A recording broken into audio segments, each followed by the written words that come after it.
एक सीकर ने पूछा है, मैं एक पॉलिटिकल पार्टी से हूँ। पार्टी में मेरा हर फ्रंट पर कंट्रीब्यूशन रहता है, लेकिन मेरे ऊपर बैठा पार्टी का पदाधिकारी जो कि एक नार्सिसिस्ट है और बहुत ही इनसिक्योर है, पार्टी द्वारा मुझे कोई भी पद दिए जाने का विरोध करता है। हालांकि मेरी खुद की भी कोई पद लेने की ऐसी इतनी इच्छा नहीं है, लेकिन इस प्रकार के विद्वेष को देखकर दुख बहुत होता है, क्योंकि वो पदाधिकारी चाहता है कि मैं उसी तरह सेवा भाव से काम करूं, चाहे वो कितना ही मुझे मिलने वाले पद को क्यों ना रोके। ऐसा हर जगह ही हो रहा है।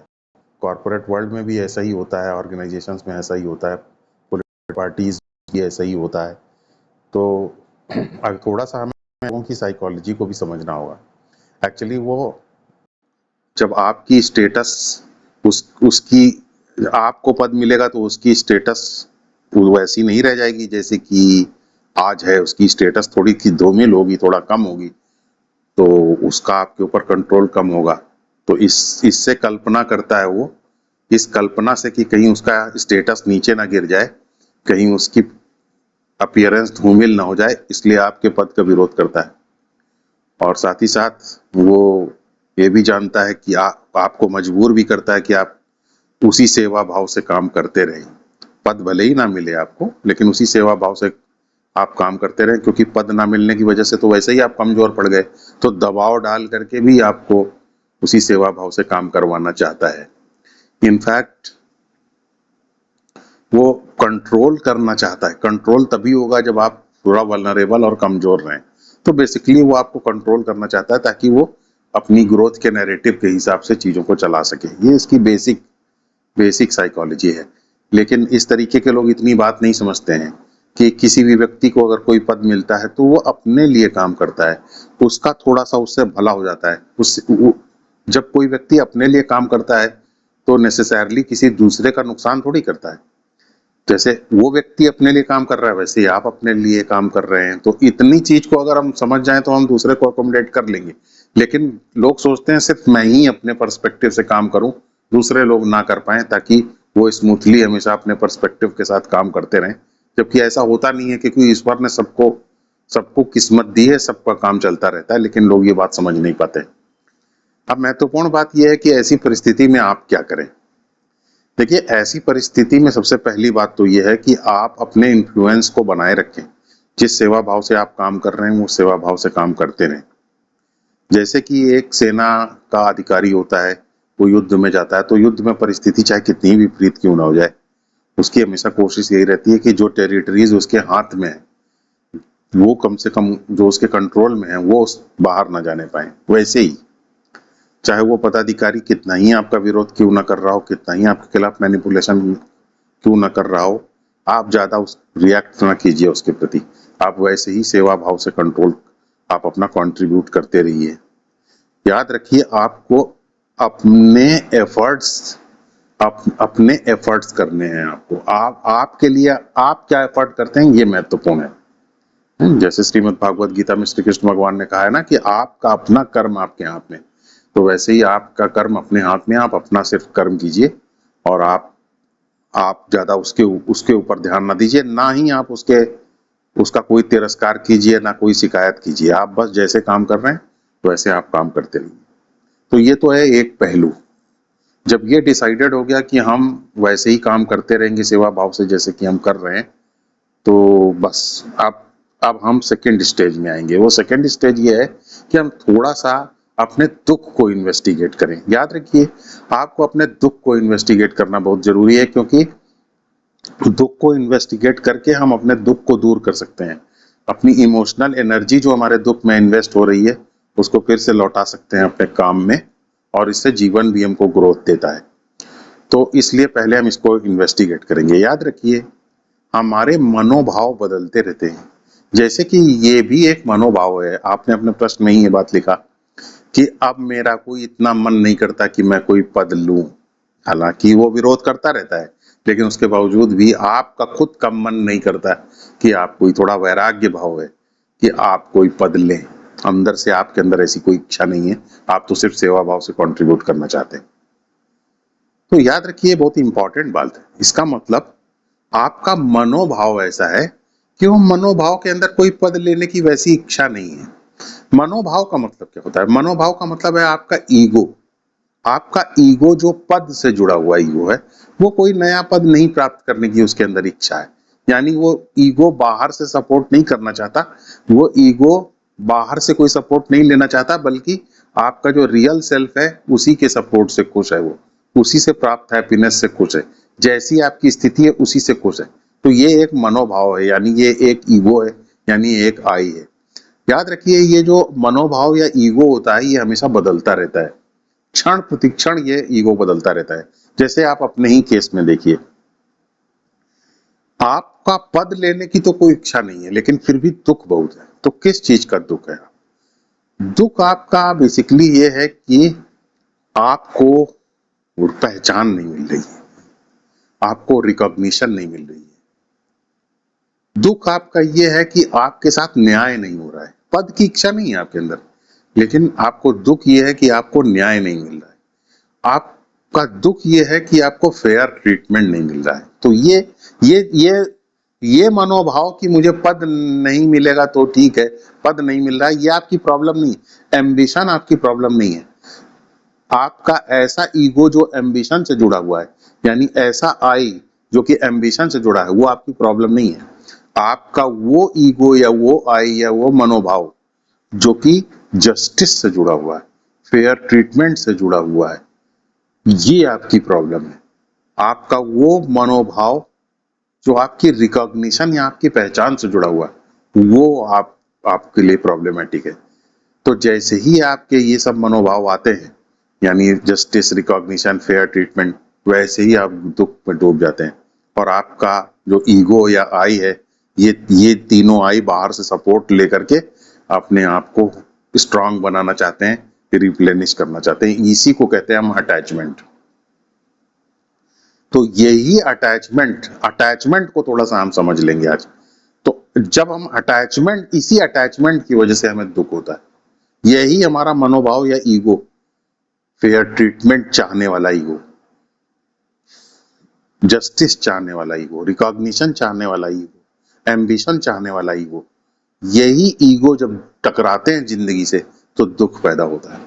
आपके केस में एम्बिशन वाला जो ईगो है वो शांत हो चुका है, डिफ्यूज हो चुका है, लेकिन ये तीन ईगो आपके अभी भी आपके एक्टिव हैं। तो हमारा ईगो बदलता रहता है, लेकिन हमारा रियल सेल्फ नहीं बदलता है। ये तो हम कई बार बता चुके हैं आपको। इसे कहते हैं विटनेसिंग, यानी मेरे जो ईगोज हैं, बॉडी माइंड है, वो लगातार बदलता रहता है। हम उसको बदलते हुए देखते रहते हैं, हमारी फीलिंग्स, मनोभाव बदलते रहते हैं। तो हम जब अपने मनोभावों से अटैच हो जाते हैं तब दुख पैदा होता है। तो हम किस मनोभाव से अटैच्ड हैं? हम अपने तीन मूल मनोभावों से अटैच्ड हैं। कौन कौन से? कि मेरा मनोभाव जो ये कहता है कि मुझे जस्टिस मेरे साथ नहीं हुआ, यानी हम इसके साथ अटैच्ड। वो मेरा मनोभाव जो कहता है कि मेरे साथ फेयर ट्रीटमेंट नहीं हुआ, हम उसके साथ अटैच्ड हैं। वो मेरा ईगो जो कि मुझे कहता है कि मुझे रिकॉग्निशन नहीं मिला, उस आई या उस ईगो के साथ हम अटैच्ड हैं। अब इसी के अटैचमेंट को हमको ब्रेक करना है।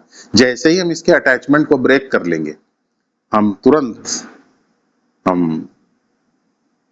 हमारा दुख कम होने लग जाएगा। हमारी इमोशनल एनर्जी जो इन ईगोज में इन्वेस्टेड है वो वापस लौट हमारे कामों में जाने लग जाएगी, वापस हमारे जॉय को मेंटेन करने में हमारी मदद करेगी।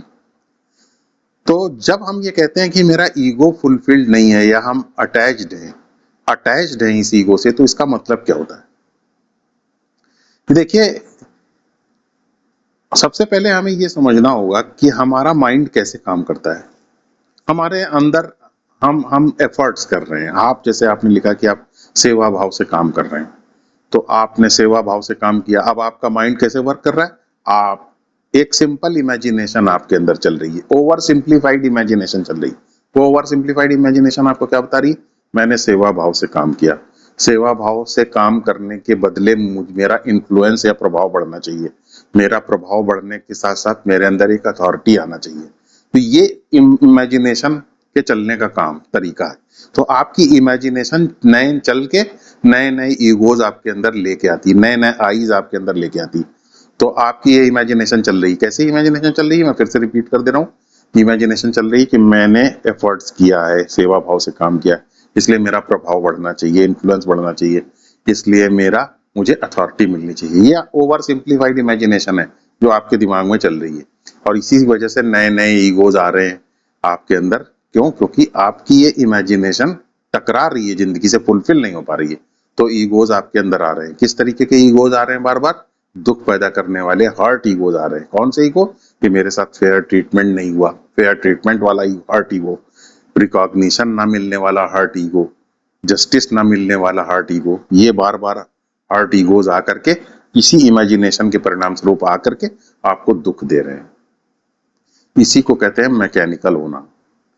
क्योंकि आपकी जो इमेजिनेशन है वो ये बात नहीं समझ पा रही है कि एफर्ट सिर्फ आपके हाथ में है, आउटकम आपके हाथ में नहीं है, रिजल्ट्स आपके हाथ में नहीं है। क्योंकि रिजल्ट्स जो है वो इनन्यूमरेबल फैक्टर्स के ऊपर डिपेंड करता है। हमारे शास्त्रों में बताया गया है कि रिजल्ट आपके कर्म के ऊपर डिपेंड करता है। तो ऐसा नहीं है कि आपने कोई सेवा भाव से काम किया और आपका इन्फ्लुएंस भी अच्छा बढ़ रहा है, लेकिन अचानक आपको अथॉरिटी भी मिल जाएगी। नहीं, कोई जरूरी नहीं है। हो सकता है अथॉरिटी आपको ना मिले, क्योंकि पूर्व जन्म में आपने हो सकता है किसी को अथॉरिटी ना दी हो, इसलिए इस जन्म में आपको अथॉरिटी ना मिल रही। तो ये मेरे कर्म के अनुसार चीजें मिलती हैं हमको। तो हमारा शास्त्र कहता है कि कर्म के अनुसार लाइफ में चीजें मिलती हैं, कर्म के अनुसार चीजें आपस में कनेक्ट होती हैं और उसके बाद हमें चीजें मिल पाती हैं।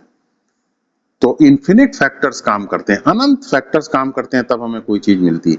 लेकिन एफर्ट करना मेरे अपने हाथ में। तो इसी को तो हम कहते हैं कर्म योग। श्री कृष्ण भगवान श्रीमद् भागवत गीता में कहते थे कि आपके हाथ में कर्म है, क्या आपको मिलेगा ये आपके हाथ में नहीं है। तो आपकी अपनी ओवर सिंप्लीफाइड इमेजिनेशन को जरा देखिए।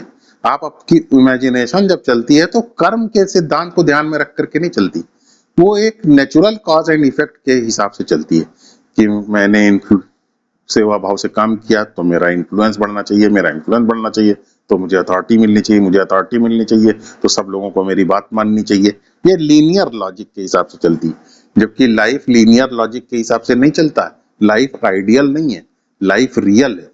रियल लाइफ कार्मिक सिद्धांत के आधार पर चलती है, आपकी एक यूनिटरी सोच के आधार पर नहीं चलती। तो जब आपकी ये मैकेनिकल थिंकिंग पूरी नहीं होती है तो आप दुखी हो जाते हैं, आपके अंदर नेगेटिव इमोशंस पैदा होते हैं। लेकिन अब हम इसी को थोड़ा सा बदल करके देखें। हमने जैसा कि आपको ये कहा कि हम एक इंटेलिजेंट यूनिवर्स में जीते हैं, और मैंने आपको बार बार बताया कि लाइफ में हमारी परिस्थितियां जैसी भी होती हैं वो हमें कुछ सिखाने के लिए और हमें कुछ बदलने के लिए होती हैं। तो आप देखिए कि बार बार आपको कोई पद नहीं मिल रहा है जो आप चाहते भले ही नहीं है, लेकिन बार बार पद में रुकावट आ रही है। तो ये पद में बार बार रुकावट क्यों आ रही है? तो कर्म के सिद्धांत के अनुसार हम पहले अपने आप को ये देखेंगे कि हमने जो कर्म किया था उसका ये कर्म फल है। कर्म फल हमारे हाथ में नहीं है, कर्म फल भगवान देते हैं। इसलिए हम ये क्लेम नहीं कर सकते 100% कि हमें कोई पद मिल ही जाएगा। तो सबसे पहली बात तो हम इंटेलिजेंट यूनिवर्स के हिसाब से जब सोचते हैं तो हम कर्म फल के सिद्धांत के अनुसार ये बात सोचते हैं, नंबर 1। दूसरी बात, जब हम इंटेलिजेंट यूनिवर्स में जीते हैं, हम इस बात को सोचते हैं तो हम ये सोचते हैं कि हमें ये क्यों नहीं पद मिल रहा है, इसके पीछे हम लाइफ कुछ इंटेलिजेंट मैसेज है। इस इंटेलिजेंट मैसेज को हमको समझना होगा। वो इंटेलिजेंट मैसेज क्या है, ये ज्यादा महत्वपूर्ण सेकंड लेवल की चीज है। वो क्या इंटेलिजेंट मैसेज है, तब हमें पता चलेगा कि वो इंटेलिजेंट मैसेज ये है कि लाइफ ये नहीं चाहती है कि हम बाहर से हैप्पीनेस प्राप्त करें। लाइफ ये चाहती है कि हम ये रिकॉग्नाइज कर पाए कि हैप्पीनेस देने वाला हमारा रियल सेल्फ है। तभी तो आप ये वीडियो देख रहे हैं। तो इसलिए आप ज्यादा से ज्यादा अपने रियल सेल्फ में बने रहें, और आपको रियल सेल्फ में बने रहने से रोकने वाली क्या चीज है? आपके अटैचमेंट्स। किस चीज के साथ आपका अटैचमेंट?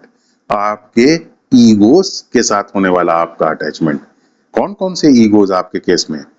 कि मुझे जस्टिस नहीं मिल रहा, इस बात का ईगो, हर्ट ईगो। मुझे रिकॉग्निशन नहीं मिल रही, इस बात का हर्ट ईगो। मेरे साथ फेयर ट्रीटमेंट नहीं हो रहा, इस बात का ईगो।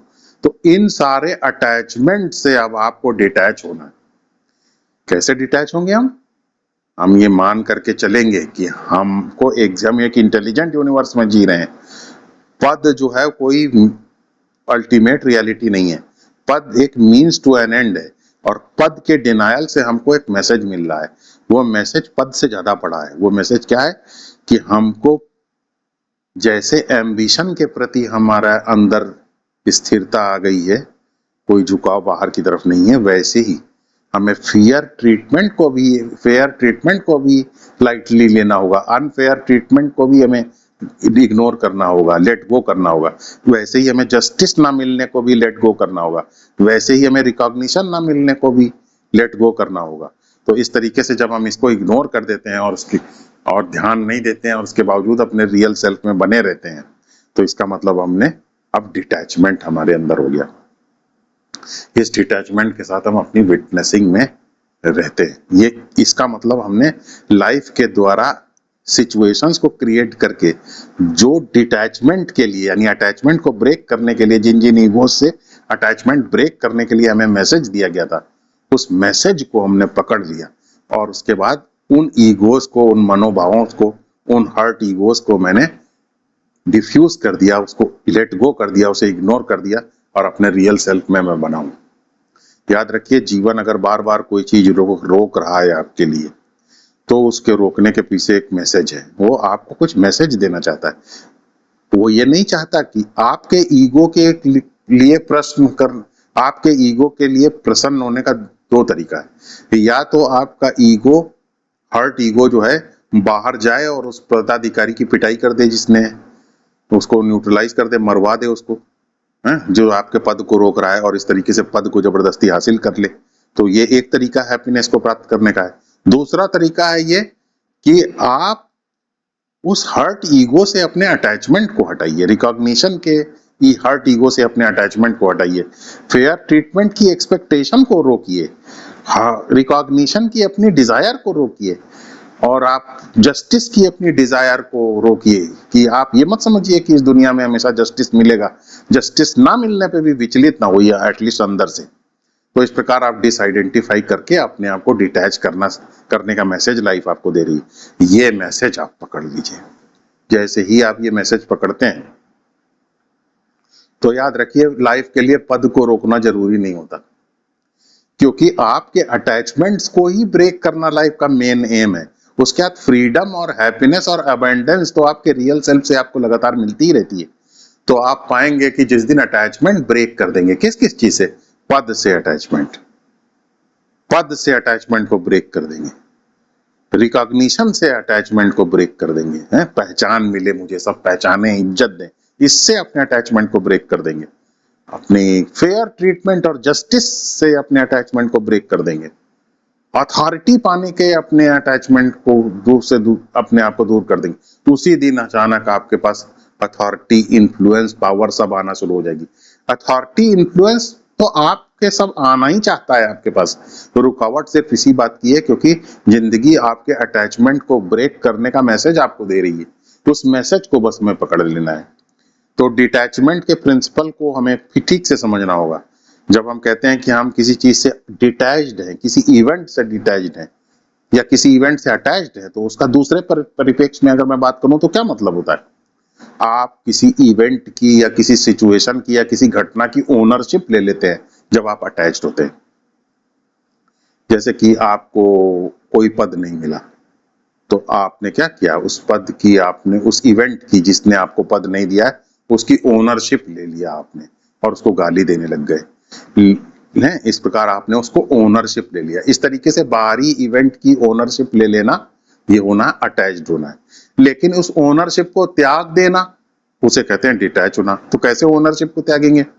ओनरशिप को त्यागने का तरीका क्या है? ओनरशिप को त्यागने का तरीका यह है कि आप ये कहेंगे कि ये जो वस्तु है, ये जो पद नहीं मिल रहा है, ये एक्चुअली पद महत्वपूर्ण नहीं है। इंटेलिजेंट यूनिवर्स इस पद के थ्रू एक सिचुएशन मेरे लिए कस्टमाइज कर रहा है, एक परिस्थिति मेरे लिए कस्टमाइज कर रहा है, ताकि इस परिस्थिति से सीख लेकर के मैं अपने अटैचमेंट को दूर कर सकूं, इवेंट के अपनी ओनरशिप को दूर कर सकूं। पद वो है जिसके थ्रू जीवन ने ये मुझे बताया है कि मैं किन किन इवेंट्स की ओनरशिप ले रहा हूं। उन ओनरशिप को मैं पहचान लूंगा और ओनरशिप लेना बंद कर दूंगा। इस प्रकार अपने अटैचमेंट को मैं ब्रेक कर दूंगा, क्योंकि जीवन मुझे अपने अटैचमेंट के जीवन मेरे अटैचमेंट्स को पहचानने में मदद करता है नई नई परिस्थितियां दे करके। तो इस तरीके से मैं अपने अटैचमेंट को दूर कर लूंगा, और जैसे ही मैं अपने अटैचमेंट को दूर कर लूंगा, तो फिर किसी पद की वजह से मुझे फ्रीडम और पावर की जरूरत नहीं है। हर तरीके की फ्रीडम और पावर मेरे सेल्फ से ही आती है, मेरे रियल सेल्फ से ही आती है, क्योंकि वो इस फ्लिम्सी यूनिवर्स का बेसिस है, ऐसा हमारे शास्त्रों में बताया गया। तो इस तरीके से हम विटनेसिंग करके अपने रियल सेल्फ में हमेशा बने रहते हैं। हमारे शास्त्रों में ये बताया गया है कि कोई पद क्या है। एक कमरे के अंदर आपकी पार्टी है, पॉलिटिकल पार्टी, वो पॉलिटिकल पार्टी क्या है? वो पॉलिटिकल पार्टी कुछ नहीं है, एक 4 कमरा है, 4 कमरे में 5 लोग बैठे हुए हैं। उसमें से कुछ लोग पहले वो कमरे नहीं थे, फिर अचानक वो कमरे बने, 4 आदमी उसमें बैठ गए, और उन लोगों ने ये फैसला किया कि एक आदमी को ये ऐसे बुलाएंगे, दूसरे आदमी को ऐसे बुलाएंगे, एक आदमी को विधायक बना देंगे, विधायक वो कह के बुलाने लगेंगे, एक आदमी को सांसद कह के बुलाने लग जाएंगे। तो इस तरीके से हमने एक पद बना दिया। हमारे शास्त्रों में इसी बात को इस तरीके से कहा गया है कि जिस तरीके से समुद्र के अंदर लहरें उठती हैं, उसी तरीके से समय और काल देश काल के अंदर, यानी टाइम स्पेस के अंदर पद इत्यादि की लहरें उठती हैं। ये तो पद एक तरीके का नाम रूप है, नेम एंड फॉर्म। वस्तुएं नेम एंड फॉर्म है, जो टाइम एंड स्पेस के अंदर आती जाती रहती हैं, आती हैं गायब हो जाती हैं, आती हैं जाती हैं, आती हैं कुछ समय के लिए रहती हैं, फिर गायब हो जाती हैं। वैसे ही जैसे लहरें समुद्र के अंदर उठती हैं, कुछ समय के लिए रहती हैं और फिर गायब हो जाती हैं। तो नाम रूप या नेम एंड फॉर्म रूपी पद या वस्तुओं से अटैच नहीं होंगे, क्योंकि कुछ समय के लिए आती जाती रहती हैं, बल्कि हम अपने सेल्फ में रहेंगे, क्योंकि हमारा जो सेल्फ है वो नाम रूप से प्रभावित नहीं होता है। ठीक वैसे ही जैसे कि लहरों की वजह से समुद्र प्रभावित नहीं होता, समुद्र हमेशा वैसे ही रहता है जैसे कि वो है, उसके ऊपर कोई असर नहीं पड़ता लहरों के बनने बिगड़ने का। तो ये हमारे शास्त्रों में बताया गया है। इससे हमें 2 बहुत महत्वपूर्ण इल्यूजन्स का भी पता चलता है। पहला इल्यूजन ये है कि हमारा मन अटैच चीजों से तभी होता है, दूसरे को बुरा भला इसीलिए कहता है, उसको नार्सिसिस्ट या मैनिपुलेटर का नाम देता है इसलिए क्योंकि हमारा मन अंदर से जानता है कि ये पद को प्राप्त करके, पावर को बढ़ा के, अपनी पोजीशन को स्ट्रांग बना करके सिक्योरिटी प्राप्त कर रहा होगा। इसी झूठ की वजह से ही हम उससे जलते हैं और उससे नाराज रहते हैं, जबकि इस तरीके की कोई सिक्योरिटी पावर पाने वाले लोगों को नहीं मिलती है। इसीलिए पावर की क्वेस्ट में दौड़ने वाले लोग, अटैचमेंट डिजायर्स के साथ अटैचमेंट में रहने वाले लोग इतना ज्यादा परेशान रहते हैं, दौड़ते भागते रहते हैं। तो ये पहला इल्यूजन हमारा दूर होता है। दूसरा इल्यूजन, मेरा खुद का इल्यूजन, वो दूर होता है। वो क्या है? हम ये समझ जाते हैं कि अगर पद मिल जाने से, हम ये जो हमारे अंदर ये इल्यूजन था कि पद मिल जाने से मेरे अंदर कंप्लीटनेस आएगी, ये इल्यूजन मेरा दूर हुआ है। क्योंकि पद मिलने से इल्यूजन कंप्लीटनेस नहीं आती, कंप्लीटनेस अपने सेल्फ में स्थित रहने से आती है, अपने नेगेटिव फीलिंग्स, नेगेटिव इमोशन से डिसआइडेंटिफाई, डिटैच होने से कंप्लीटनेस और फ्रीडम आती है।